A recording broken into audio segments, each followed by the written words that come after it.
welcome back to my channel. I am coming back at you guys with a vlog. This is vlog number 5, I think. This vlog is going to be a quick little study vlog. I want to discuss a little bit about that today with you guys. And I also want to address a question that I get often. And that question is, how do you stay motivated, girl? Or how do I stay motivated, I should say. And I get that question a lot from friends, from family, and I occasionally get that question from you guys, my subscribers, down below in the comments. And while I think that this question is a hard one to answer just because I feel like it's a person by person basis, I'm going to do my best to try and answer that for you guys today and give you some of my tips and tricks on how I stay motivated and what I do to keep myself going throughout this process. And hopefully that will work for some of you guys, you know, but keep in mind, like, what works for me might not work for you and vice versa. Everyone is different. It's not a one size fits all solution. But since so many of you guys ask, I feel like, why not, girl, you know? And I definitely struggle with motivation, just like everyone else. I often get told that I look like I have everything put together, and girl, I don't know who spread that rumor about me. I appreciate it, but I don't know who spread that rumor about me, but that's not facts, okay? I struggle just like everyone else to stay motivated and stay on top of my daily duties, but here we are. And so yeah, guys, if you want to know a bit about all of that stuff, stay tuned and watch this video. Okay, guys, so first, and I promise one of these days I'm gonna stop starting every sentence with, all right, guys, okay, guys, yeah. But for now, I'm still getting the hang of this YouTube thing, so bear with me. So before I jump into 7 Sage, because I do want to show you guys a little hands-on snippet of that, I want to address the question of how I stay motivated. Now, that means I gotta keep it 300 with you guys, and you guys know I always keep it real, okay? I shared my Lsat scores with you. Come on. Yeah, I have to be honest with you guys. The past 3 days, your girl has been on the lazy bus, okay? I've been my lazy boots self. And part of that, I like to blame it on the fact that I wasn't really feeling well. I don't know what was going on. I don't know if it was like my body was almost getting sick or what, but I just was not feeling it. I was super sleepy and sluggish and just fatigued, and I just could not find the energy to sit down at my desk and focus on these things. I feel like you need to have 100% focus to do these things. That's just me. So I'd rather not waste my time, and I just kind of stayed in bed and was a lazy butt. That being said, yesterday, after I did some personal errands, I kind of came home and I was like, I had a little pep talk with myself. I was like, sis, listen here, okay? You only have X amount of months to get this done, okay? You had a 147 and you want a 160. There is no time for 3-day lazy Natalie time. There's just no time for that. And some of you are probably like, girl, you really did not sit in your room and have a whole conversation with yourself. And I'm here to tell you that I sure did. Okay? As crazy as that might sound to people, and as cuckoo and weird as that might sound to people, I think it's great to think out loud and speak out loud and look at yourself in the mirror. I really take that saying super seriously, especially when it comes to something that is so big in my life right now, and something that, you know, I am putting my 150% effort in. Like, this is a financial investment. It's a 3-year life investment. This is my life right here. Like, this sets me up for the rest of my life. So if I have to look crazy and look in my bathroom mirror and talk to myself, that's what I'm gonna do. Okay? Okay. You know, it might sound harsh, but you gotta tell yourself the truth, because if you don't, nobody will. So after I did that, I sat down, got ready for bed, got into my bed, and I sat down with my planners. Yes, I said planners with an S. And I mapped out my week. So this is the planner that I use. I use one of the passion planners. I don't know if you guys can see that, passion planners. But if you guys have not checked out this planner, I really encourage you to do so. It is a bomb planner. My sister actually gave this to me. She always gives me the best presents. She also gave me this planner, which, sis, Am I giving you the vibe that I need organization or not? So let me just show you guys what I did last night. So as I said, I was kind of in that funky mood and I was in this kind of reflection mode. I was trying to refocus my brain on what I wanted to accomplish this week. So this is what I did. I filled in this week, Monday, obviously, wait, what day is that? Sunday, I left blank. Monday was just when I was doing my doctor's appointments. And then this is what I really filled in. So as you guys can see, I blocked out my time for everything. I blocked out time for working out. I blocked out time for breakfast. I sure did. Breakfast is the most important meal of the day, guys. And then at 10 from 5:30 is all 7 Sage time, you guys. All of that is 7 Sage time. Rain, shine, sleet, snow, blizzard, I'm doing 7 Sage, period. Down here after 5:30, after I finish my study time, is just little things that I want to do here and there. So tonight I want to edit 2 videos, and tomorrow I want to work on my personal statements. Then here you have room to write down personal to-do things. And here I just wrote down some cute little motivational phrases. Just came out of my brain. Refocus, remember your why, and work hard. I love that. Remember your why. And wake up early, work out, study. That's my motto for these weeks, guys, is wake up early, work out, study. That's going to be my routine every single morning without exception. So yeah, guys, and as you can see, I don't really do the whole month. I like to do it week by week just because it's a personal preference. I don't want to use the overwhelmed. I keep thinking the word overwhelmed, but that's not the word I want to use. When I put too many things on my plate and too many things on my to-do list, what ends up happening is that I kind of just rush through things and for the sake of checking them off my list instead of giving every task the time it deserves. So that's why I don't really like to plan out my whole month. Plus, I'm Latina, which means your girl never knows what her life is going to look like tomorrow, ever. I have parents who depend on me for a lot of things. I have grandparents who depend on me for a lot of things. You know, tomorrow I might have to take Abuela to her eye doctor appointment, whatever, and I just don't know. So I don't like to permanently put things down in here if I don't know like what my week is going to look like. But most importantly, it's because I don't like to get into that feeling of rushing through things. Like I said, just for the sake of checking them off my list. I would rather be super intentional and, you know, check things off after I have given it the time that I think it deserves. Another tip that I have for you guys is like on Sundays, I know everyone is kind of into, you know, self-care Sundays, and obviously I am too. But in addition to doing those types of self-care activities like, you know, laundry, cleaning, meal prepping, doing your hair, nails, whatever, I also like to, before I go to bed on Sunday, to kind of sit down with my planner and again, like I did yesterday, refocus, look at my past week and see, you know, what I accomplished. And I like to write those things down too, you guys, because I feel like for all of us who are in this kind of post-grad, going to grad school journey, it can be very easy to get lost and just feel lost and feel like, what are you doing? Like, you're not even doing anything, you're not working, you're not in school. You know, it's very easy to be hard on yourself. So I like to write down the things that I've accomplished week to week, just as a reminder, like, hey girl, you're not, you know, you're not doing nothing. You are consistently working towards your goals every single day. And whether that's a small step or a big step, give yourself credit. So I like to do that.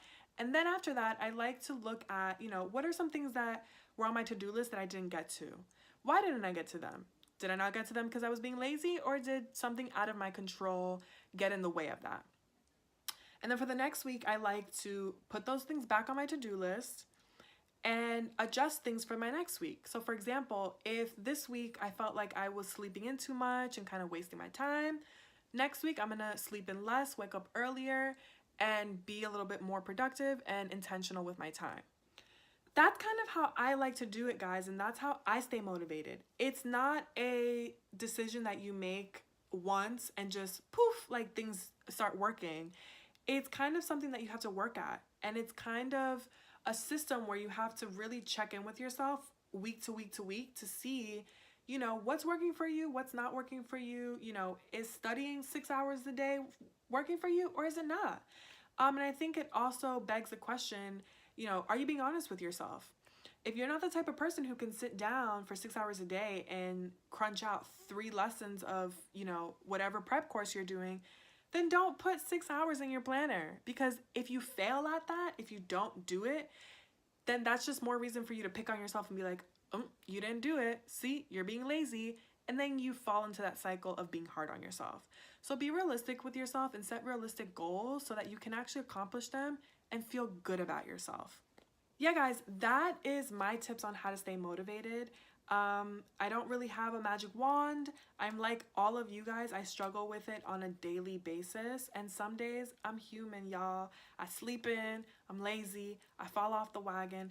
But it is what it is. You know, give yourself some grace, pat yourself on the back, and get up tomorrow and try again. Try again, like my girl Aaliyah said. Okay? Now I am going to show you guys a little bit about 7 Sage, and just so you guys can see the vibe of it, see if it's something that you guys are interested in. All that information about 7 Sage, about the planners, is going to be down below in the description box so that you guys can feel free to explore it on your own. I'll leave the website for the planner down there and 7 Sage down there as well. So yeah, let's jump into that before I ramble all day long.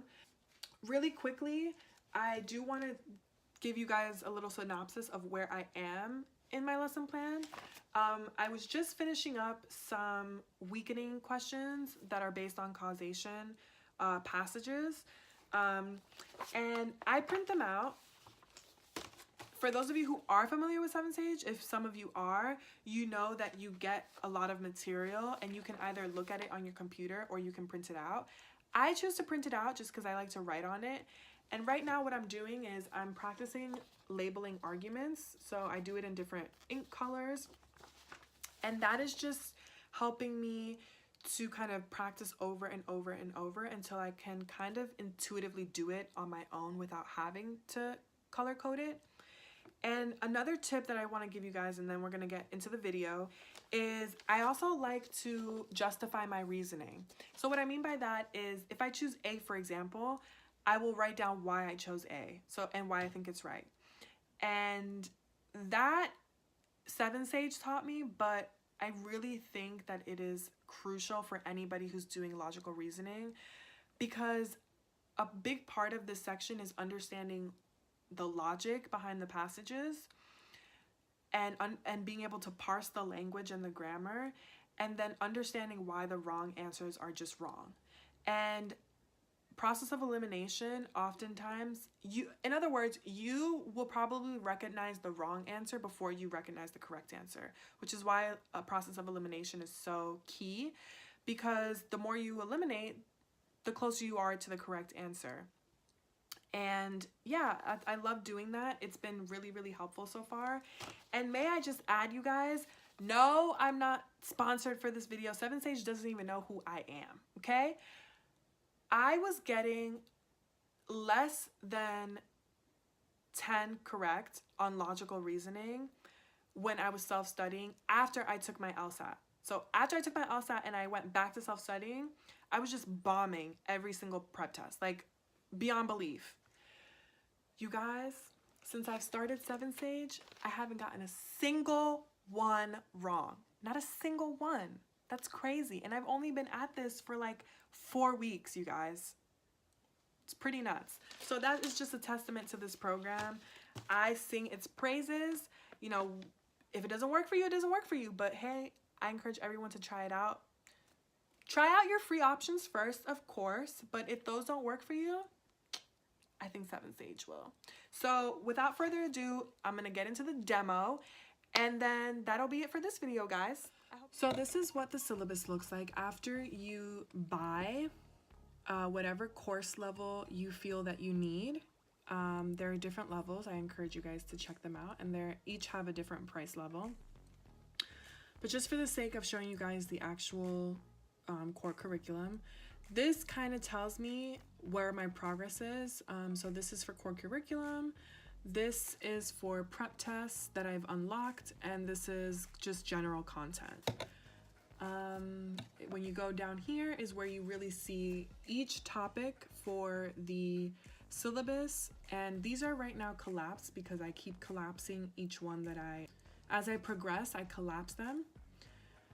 So far I've done, you know, intro to arguments, grammar, the blind review method, which is just their method that they use that they believe is the best when you are doing prep tests, or even if you're doing you know, time sections of a prep test. And can I just say, you guys, that it has been life-changing. Seriously life-changing. If you actually want to learn where your mistakes are being made and why you're making those mistakes, I highly recommend that you Google the blind review method and check it out.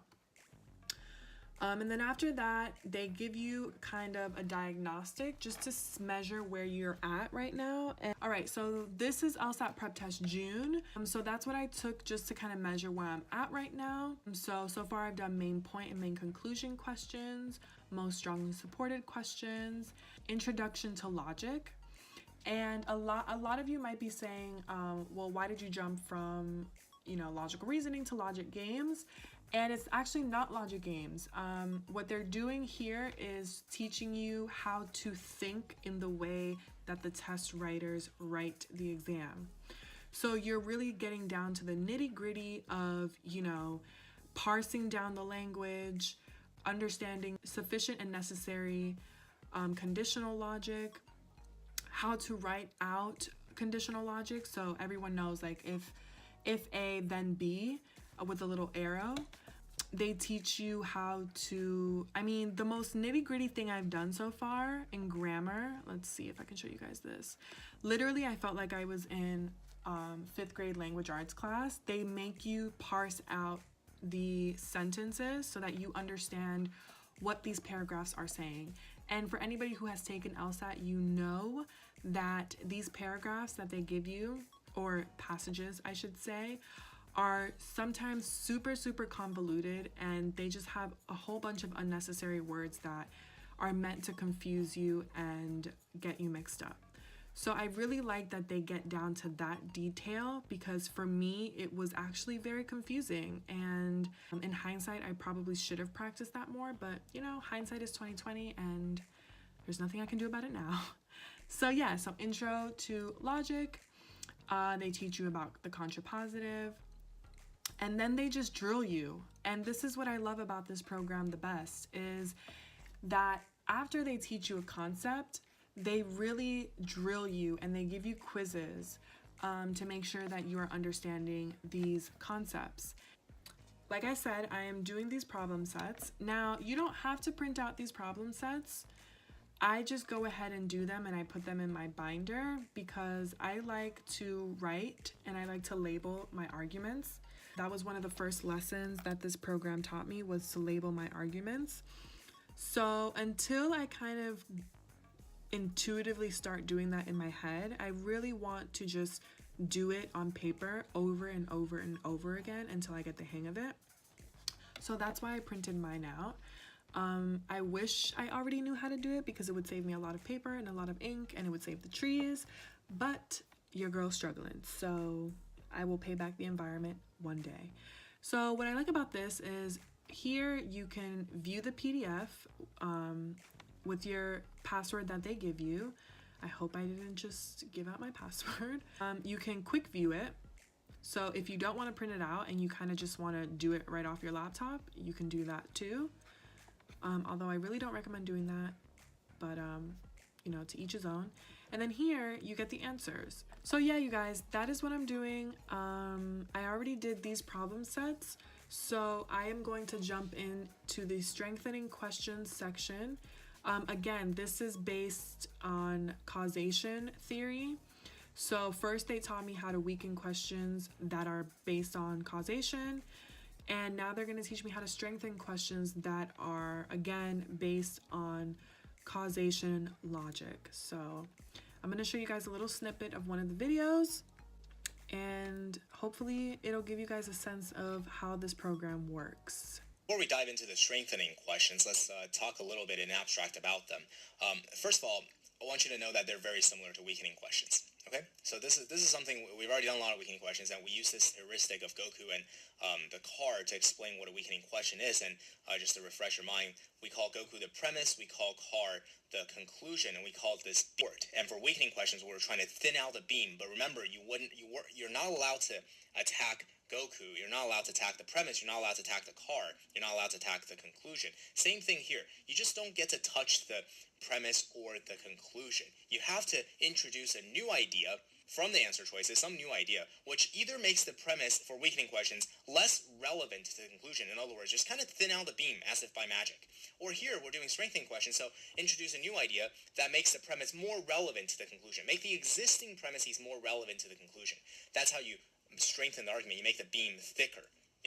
So they'll give you some premise that at first it's like questionable whether it supports the conclusion, and then they'll fill in an assumption or something, and then all of a sudden the conclusion becomes much better supported. Okay, so whereas in weakening questions we are exposing the assumption and denying the assumption, here in strengthening questions we are exposing the assumption, but then saying that the assumption holds. You see, that's sort of the opposite. You can take any weakening question and turn it into a strengthening question just in 2 easy steps by swapping out the weakening question stem for a strengthening question stem. Obviously, that's how otherwise the question stems will read wrong. And then for the right answer choice, just change the direction of it. If a weakening question says, I don't know, let's say we're trying to get to like an opera performance, let's say, okay? And we have to be there on time, but then, you make an argument like, oh, don't worry about it, we can catch a cab, therefore we'll get there on time. And you've made a lot of assumptions because you assume that, first of all, there are cabs out there, and second of all, if it's raining, then there's no way you're going to catch a cab, right? So for a weakening question, you say, oh, it's raining. See, you show that assumption, the assumption you made is that it's not raining. The assumption you made is that the cabs are freely available. Then you just introduce this thing that completely wrecks your assumption, and you say it's raining. Or for strengthening, you say it's not raining. Do you see? It's exactly opposite. And if it's not raining, then your argument is a lot better. Then yeah, likely we're going to be able to. It's much more likely that we won't be late because of the cab, right? Because it's not raining. It's at least one thing that's not getting in the way of us catching a cab. So that's how it is for weakening and strengthening questions. They're really the same, almost exactly the same question.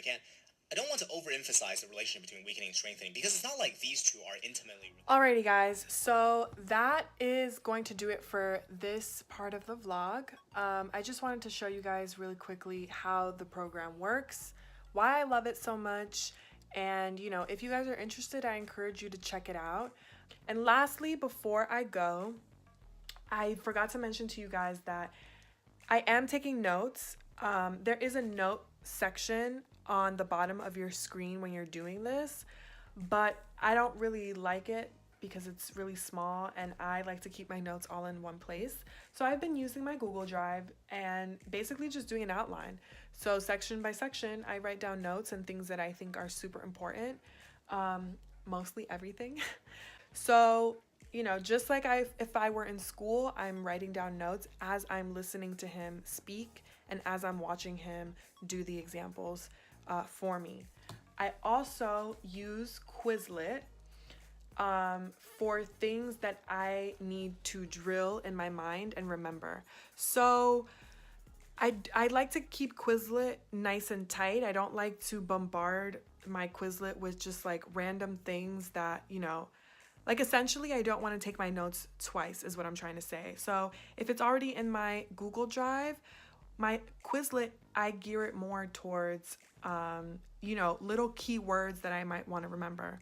So for example, signal words for premises and conclusions, I have a flashcard deck there and I just drill with that every night so that I'm constantly always remembering what words signal premises and what words signal conclusions, so that when I'm doing these problem sets, I can just intuitively start doing it. So yeah, that is what I use my Quizlet for. I have many tools that I use. 7Sage is not the only thing that I use. I have, as you guys can see here on my desk, I have all the books that I've used over the years. Girl, you have not been doing this for years. You guys know what I mean. I have them there, and occasionally, you know, if I want to drill a couple logic games, I'll pull out my Baron's logic games. Um, I will do my 7 sage. I will look over my notes. I always review my notes from the day prior before I start a new lesson on 7 sage. And then at night, when I'm just chilling and when, you know, my study time has come to an end, I'll drill my flashcard decks on Quizlet. There's apps for all of these things on Apple and Android. There's a 7 sage app and there's a Quizlet app. So no excuses, you guys. No excuses. So yeah, guys, that's going to be it for this video. I just wanted to quickly show that to you guys because I know I have not uploaded a study vlog in a minute. I'm sorry for that, but hopefully this will go up soon. I have to go finish studying. I have 3 more lessons that I want to get to today because I really want to catch up on those 3 days that I was a lazy bum. Okay, so I will see you guys in my next video. You know the drill. Don't forget to comment, like, and subscribe. Thank you guys so much for watching. I love y'all.